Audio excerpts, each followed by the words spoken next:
everybody, welcome back to my channel, welcome back to Vlogmas, and welcome back to the final episode of Eating by the Book. So it's December, and as such it is the final episode of Eating by the Book that I will be posting this year. I haven't yet decided if I'm going to continue it into 2023. We'll have to wait and see. But nonetheless, this episode is happening. I am wearing a very unnecessarily fancy outfit because today's episode is inspired by Alice's Adventures in Wonderland by Lewis Carroll. Now you've read the title of this video and you've seen the thumbnail, so you know I'm making tea and sugar cookies inspired by the Mad Tea Party. Now anyone who's seen the movie Alice in Wonderland knows about the tea party or a very merry unbirthday. We're all familiar with the concept, and today I am going to be making English breakfast tea and sugar cookies and checkerboard cookies. So for the cookies today I will be following the recipe Alice in Wonderland Eat Me Cookies by inliterature.net. I've done a few recipes from them on this show and they always turn out really good. I would recommend checking out this blog. They have so many recipes inspired by books and movies and things in pop culture, and it's great. So this recipe is on my phone, so my phone will be featured once more. So I am slightly adapting this recipe. It initially calls for icing, and I'm not doing that. I'm not. That's what makes them look like the Eat Me cookies from the Alice in Wonderland movie, but that sounds like too much effort, and I'm not a big fan of icing on cookies in the first place, so I'm just gonna put sugar on them before I put them in the oven and hope for the best. But the actual cookie part itself, we're following the recipe. So there's two parts to this recipe. There's the sugar cookie part and the checkerboard cookie part. You use the same base recipe for both, and you kind of make both at the same time. So we're gonna get started. For the sugar cookies, I'm gonna need a bowl. So in this bowl, I'm going to beat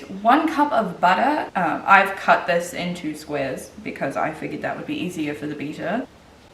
So I've got my mixer. So we're gonna take the mixer and we're gonna beat the butter by itself, because of course we are. It feels wrong. I don't think it's meant to do that.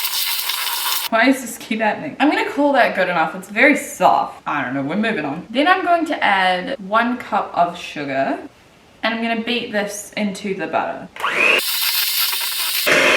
Then we're gonna mix in 2 eggs. Ignore the state of this bowl. I had a rough time cracking my eggs. And alongside the 2 eggs, we're gonna mix in 2 teaspoons of vanilla extract. Now we're gonna mix that in. Then we're going to add 3 cups of flour. I can't fit 3 cups into these bowls. As well as a pinch of salt and a teaspoon of baking soda. Trying to limit how much flour is going to come flying out because I don't want to get covered in flour. I should have thought of this and got changed after this step in the recipe. Or found an apron.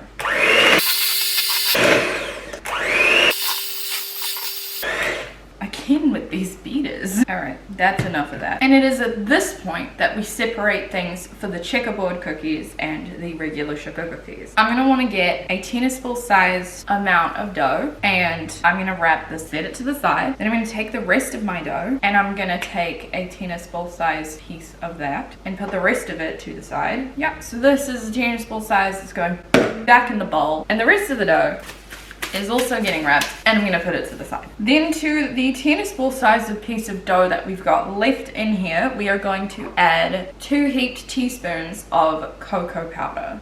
Is this going to work? I'm not convinced. Okay, aside from the amount of it that just went flying through the kitchen, it did combine, and I didn't get covered in cocoa. I'll call that a success. And so now we have a big bowl of sugar cookie dough and 2 tennis ball sized balls of sugar cookie dough, but one is chocolate sugar cookie. So these 3 are going to go in the fridge for an hour.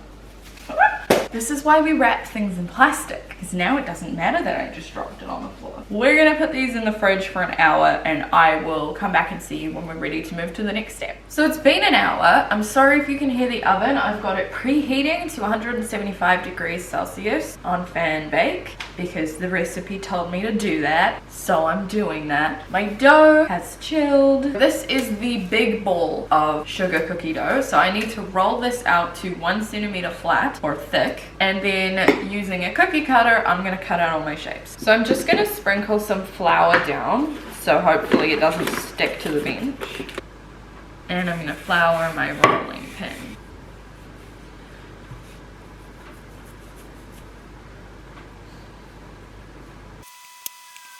So like this is all ready to fit if you want them to be a centimeter thick. Like a centimeter is quite thick. So I'm gonna take my cookie cutter. Mine is circular on one side and then like this star kind of pattern. I'm gonna go with the wavy one.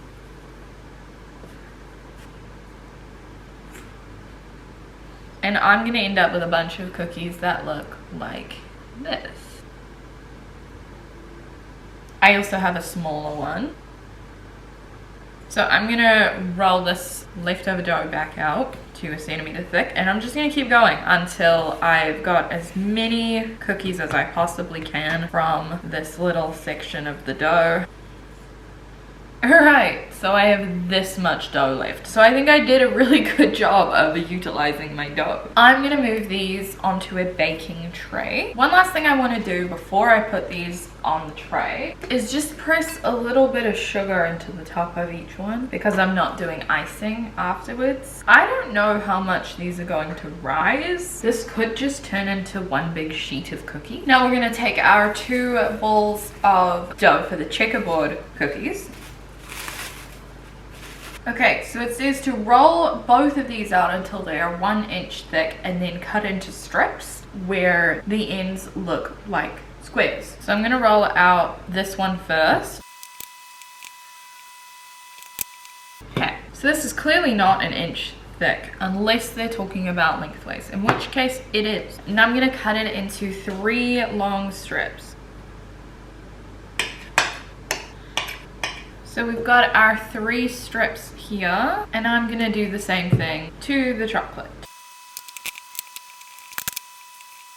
Yep, that's about the same thickness. So now I'm gonna cut this to the same size.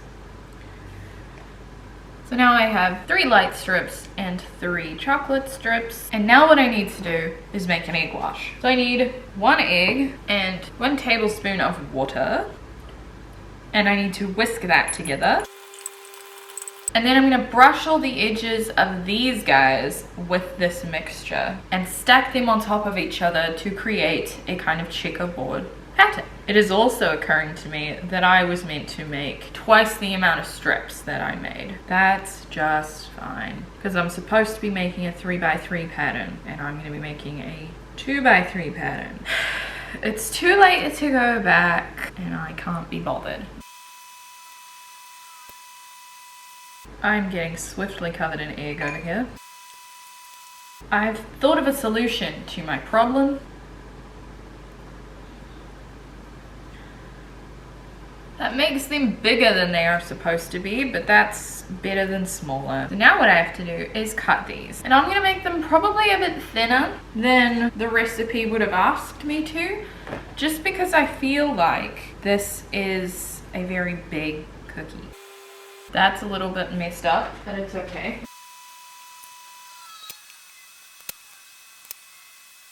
Alright, so we made a bunch of these. So I've got my trays of cookies, and these are going in the oven now. So these are going into the oven for 8 to 10 minutes, and for the lighter colored ones, it says until they're golden brown. I'm gonna cook everything for the same amount of time. Hopefully we don't burn anything. Hopefully they cook. I will bring you guys back when they are out of the oven. So the cookies just came out of the oven. They're sitting on their trays still over there. But I almost forgot that I'm supposed to make tea. That's like the most important part of the mad tea party. I bought myself, for this video, specifically for this video, this cute little tea for one set, which is a little bitty teapot and a teacup, and I think it's adorable. So I'm going to be making my tea. So in the teapot, I need hot water. Not to worry, I boiled the jug. And the tea I will be using today is Twining's English Breakfast. Now I'm pretty sure the rule when it comes to making tea is 1 tea bag for the pot, and then 1 tea bag for each person drinking tea. There's 1 of me, so that makes 2 tea bags. 1 for the pot and 1 for the cup, right? That's the rule. Annoyingly, these tea bags have the little dangly things, so they're kind of intruding on my vibes. So I'm gonna leave this steeping while my cookies are cooling, and we will come back when it is time to progress. So the cookies are pretty much ready to eat. Tea is not. So my tea has been steeping for only a couple of minutes, so I don't actually know. Oh, that looks alright. So I'm going to show you the proper way of making tea, and if you make your tea any other way, you're doing it wrong. So take your cup and you take your tea. The first thing that goes in there is tea. Now if you're not using a teapot, you put the hot water and the tea bag in first and steep your tea, and then you remove the tea bag before you continue with the next step. If you leave your tea bag in, I can't be friends with you. So I'm going to set this to the side. It's still very hot. And then the next thing we want to do is add the milk. I don't have a matching milk jug. Leave me alone. And then you're going to stir in your milk. And then you're gonna add your sugar. I like my tea quite sweet, so I'm gonna put 2 sugars, and then you stir that. And that is how you make tea. I have had many a fight with people in my time over how you make tea. So we're gonna have a sip of tea, and a very merry unbirthday to you, to me. English breakfast tea. I love tea. I'm a tea person. I don't drink coffee. I usually drink like a chocolate frappe or whatever if I go out somewhere, or a hot chocolate, but I like tea. I only ever drink tea if I make it myself, but I'm a tea fan. So that is the tea portion. Now we're gonna try our cookies. So I have 1 of the sugar cookies and 1 of the checkerboard cookies. Honestly, these turned out a lot cuter than I thought they were going to. I ended up having to cook all of these for a bit closer to 14 or 15 minutes. I always end up having to cook or bake cookies for longer. It's nice and soft. This actually tastes very similar to the butter cookies that I made way back towards the beginning of the year for the Hunger Games in another episode of this show. That's what this tastes like. Obviously the method of getting there was very different. Now we're gonna try the checkerboard cookie. It's cuter on the top than on the bottom, but that's okay.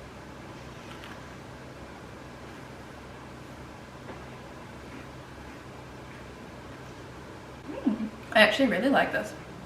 I like that. Okay, so that's the end result. I think it looks really cute. It definitely gives me tea party vibes. I don't know how Alice in Wonderland I think it is. I mean, obviously if I'd have done the icing on the cookies the way the original recipe said, it would look a lot more like the cookies from the movie. But I think this is cute. I think they taste good. Honestly, have a tea party. Make this stuff and throw a little tea party. It's cute. But yes, that's it for today's episode. I hope you guys enjoyed it. Leave any comments down below if you have anything you want to say, or if you want to fight with me about how you make tea, because I will fight. Yes, I hope you guys enjoyed this video. Subscribe if you did. I do post every single week, and this month in particular, December of 2022, I am posting a video every single day in December for Vlogmas, past Vlogmas, because I'm pretty sure Vlogmas is supposed to stop on Christmas. I'm not stopping. I'm going all the way through to New Year's Eve. So if you want to see more content from me, there is plenty more coming your way. And otherwise, I hope you guys had a good time, and I hope I'll see you next time in a new video. Bye.